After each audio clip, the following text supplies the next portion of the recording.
Right. Our next speaker needs no introduction. Mark Serwotka, General Secretary of the Public and Commercial Services Union.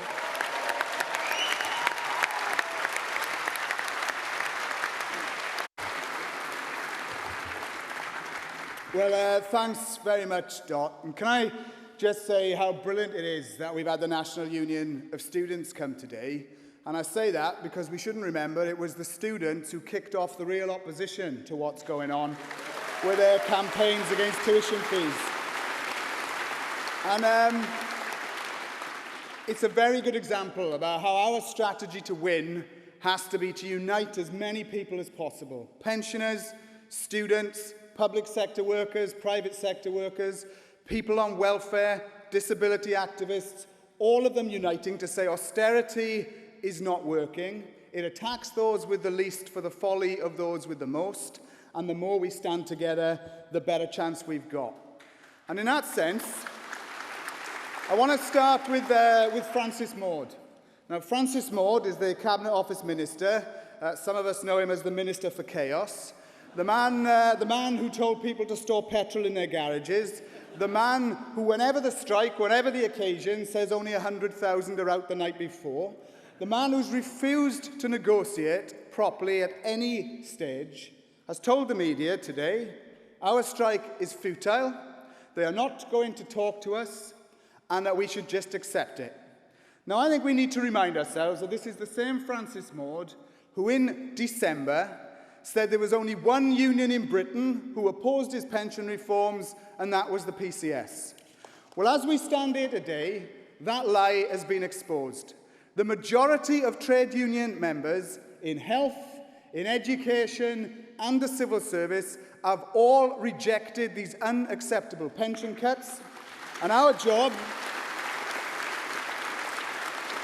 has got to be to say that today is an incredibly important step to get this campaign back on the road, but the next strike we have needs to be even bigger, with more unions involved to really show the government that we're not going away. And just think about this strike for a minute. This is the government of law and order. The government that says everything is futile and nobody really disagrees with us. So let's just look at what's happened in the justice service today. PCS members, the length and breadth of the country, in the court service are on strike. Do you know we've had reports on the picket line this morning in one of our London courts that jurors refused to cross the picket line?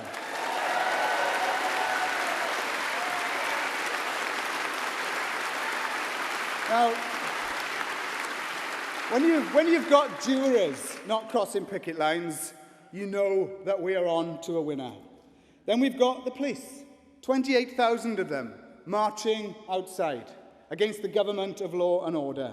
But we've also got people in the Ministry of Defence, Royal Navy support staff, Serious Organised Crime Agency, all out on strike today.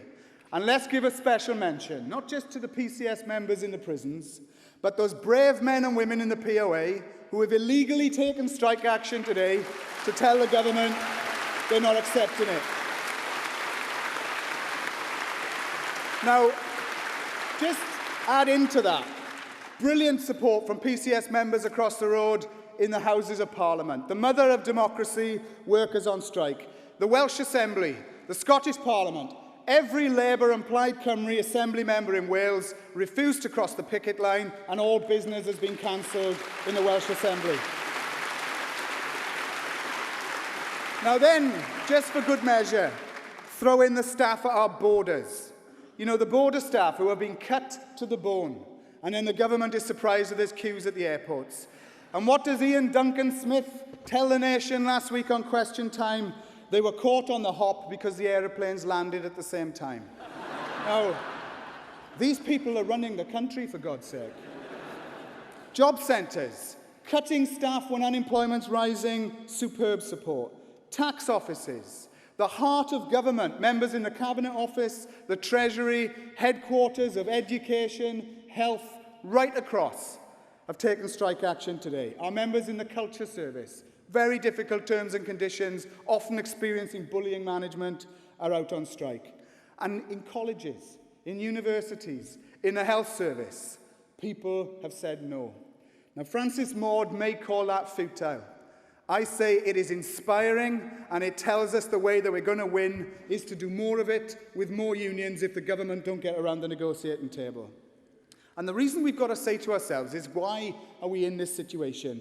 Well, I think it is just worth reminding ourselves of three things. We are working longer, paying more, and getting less. Just look at working longer. We will now have the highest pension age of any Western European country. And it's not just going to stop at 68. The government's annual review announced in the budget has already led to speculation that if you're a student today, you work till 71. If you are born today, you will work till 75. In France, they've just elected a president who wants to drop the pension age from 62 to 60. Vive la France, as far as I'm concerned. Let's have some of that here. They want us to pay more. They want us to pay more, although not a penny goes into anybody's pension pot, when the effects of their pay freezes mean that most public sector workers are 16% or less well off in real terms. I think we should say to them, if anybody should be paying more, it's the rich people whose tax you cut in the budget and those who are avoiding paying their tax in a legal way. And then they want to give us less. Now, a government minister has been on with me today. This is the Minister for Policing. It really does make you despair. And he says low and middle-income public sector workers will get a bigger pension. Now, can anybody really take seriously that they're cutting tens of billions, we work longer, we pay more, we get less, and in some ways they tell us the lowest paid do better? It is a lie. It is a lie that anybody will get better pensions after the government's cuts. And the final question we ask is this. Why is it on our pensions that should be linked to the retail price index, as should the state pensions and all the pensions across our economy? Why do ours get cut to CPI? Because apparently that's a fairer measure of inflation, while students paying back their student loans will pay RPI. It's absolute proof. When they're paying us, they give us the lowest rate. When we pay them, they charge the highest rate. Completely unfair, and it's unacceptable. Now, I want to wind up really with two more points. The first one is not just to thank those unions on strike today.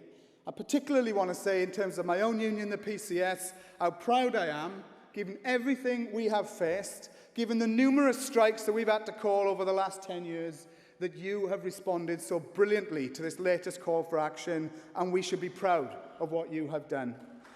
But I also want to say something about the UCU, because the UCU have actually been on strike more than everybody else. UCU members took strike action before everybody else started. They took strike action in London on March the 28th, and they're on strike today. It's not easy organising in further and higher education, and I'm absolutely proud of the role that the UCU has played, and we hope that they continue to stick with us. And then, without stealing the thunder of Len or Gail, I also want to say how excellent I think it is that Unite, which is not a majority public sector union, it is a majority private sector union, even though it's been in a minority in the health service, have taken strike action today in the NHS and in the Ministry of Defence, and we think it is brilliant that Unite have joined us, and we hope that others will follow suit. Now, I want to finish with this. The government is swimming against the tide. All across Europe, where people are asked, they say, we don't want austerity, we don't want to pay the price. It is the rich people who put us in this mess who should put their hands in their pocket. Isn't it incredible that in Greece, left-wingers who went to the electorate, who don't believe they should be paying back their debt, who stand against all the austerity, were asked to form a government? Brilliant news from Greece. 15 general strikes. Now they're electing people who want to challenge the financial markets. It should give us all heart. And in France, we've elected a socialist president in France, not particularly radical, but what does he say he wants to do? Cut the pension age to 60, tax those on €1 million a year at 75%, and make the election about challenging the markets. And in Britain last week, people went to the polls And whatever they did, they voted to say we don't want the coalition, 850 casualties for the Lib Dems and the Tories. So we know the tide is turning our way. Austerity is not working. Cuts are making things worse. Attacking our pensions, our jobs and our communities is the wrong answer, and we've got to stand up and fight against it. Which leads me then to the final thing I want to say, which is where do we go after today? Today has been absolutely brilliant. 400,000 people on strike, putting this campaign very much back on the road, centre stage in the media, when the government had told people the game was up. But I think we've got to recognise that we've got to move on from today.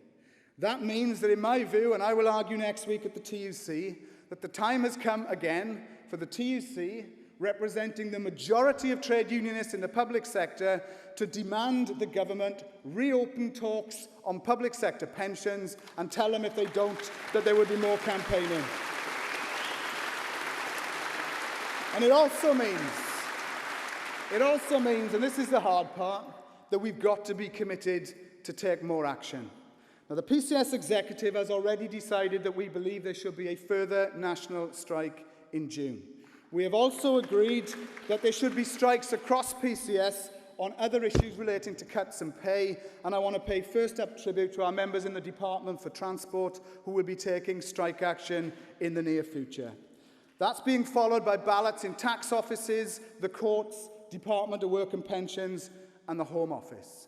Not going on strike because we want to, but recognising this is one of those moments in history that if we lose, we will regret it for generations to come.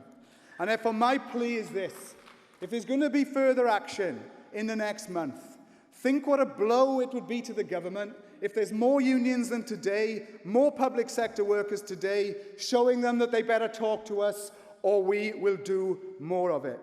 And that leaves me therefore with this thought. Going on strike's not easy. People in this room are on poverty pay, struggling to make ends meet, worried about their jobs and their pensions. But we have to, I think, reaffirm today that the alternative to fighting is to lose. It is to work longer, it is to pay more, it is to get less, it is to continue the hundreds of thousands of jobs that are being butchered in our public sector. It will see a continuation of people in the private sector being told your pension should stay low because now we've cut those in the public sector. Or the alternative is to say this: I want to tell my kids and I want to tell the people in my community that when the time came, when the going got tough, we stood up, we fought, we told them we're not giving away things we fought for over generations, and if they don't make concessions and talk to us, we will do it again and again, because losing will be something we will regret forever. Thanks very much, comrades, and good luck.